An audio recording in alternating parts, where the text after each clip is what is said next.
Madame, Monsieur, bonsoir. Mobilisation en Guiens contre l'expulsion d'un jeune Iranien intégré depuis 8 ans. La commune de Brugelette en déficit malgré un apport financier de Paradisio. 15 emplois perdus à Comines et à Bernissart. La fête des voisins a égayé une vingtaine de quartiers.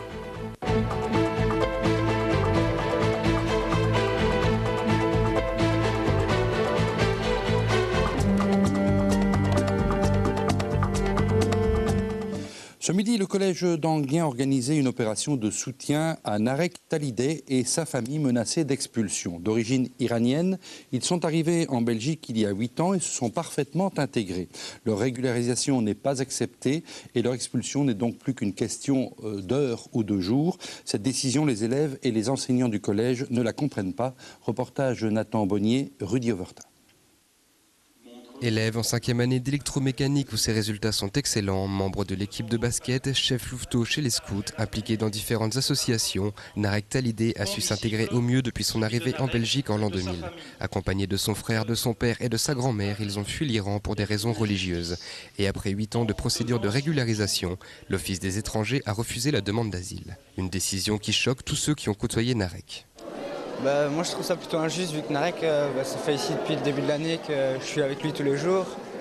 Et c'est devenu un super bon pote en fait. Donc, Il met toujours l'ambiance, il râle jamais, il est vraiment bien intégré et tout. Et il aide tout le monde aussi, c'est vraiment quelqu'un d'altruiste. Il a fait beaucoup pour nous et il a fait du bénévolat et tout ça, donc je l'ai aidé parce que je trouvais ça pas très correct.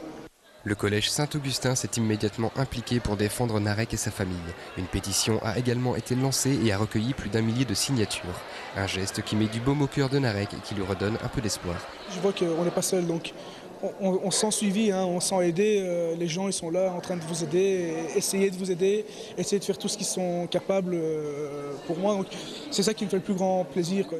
Un soutien qui est avant tout symbolique, mais qui peut parfois faire pencher la balance dans ce genre de dossier. C'est ce qui s'est passé l'année dernière dans ce même collège Saint-Augustin, avec une élève d'origine congolaise. On a reçu l'ordre de quitter le territoire, et grâce au soutien du collège et la maladie de ma maman, qui est vraiment grave, et mes problèmes de maladie, on a su avoir des papiers, quoi. Narek et sa famille ont passé 8 ans à faire tout ce qu'il fallait pour être acceptés. Et alors qu'ils pensaient avoir fait le plus dur, cette expulsion tombe comme un coup près. Narek n'aura même pas la chance de terminer son année scolaire. À un moment donné, il y a le droit, et il y a une nuance entre le droit et la justice, et le droit belge doit s'appliquer, honnêtement, mais que aussi il est important pour nous qu'on regarde ce dossier avec les yeux du cœur, surtout après tant d'années.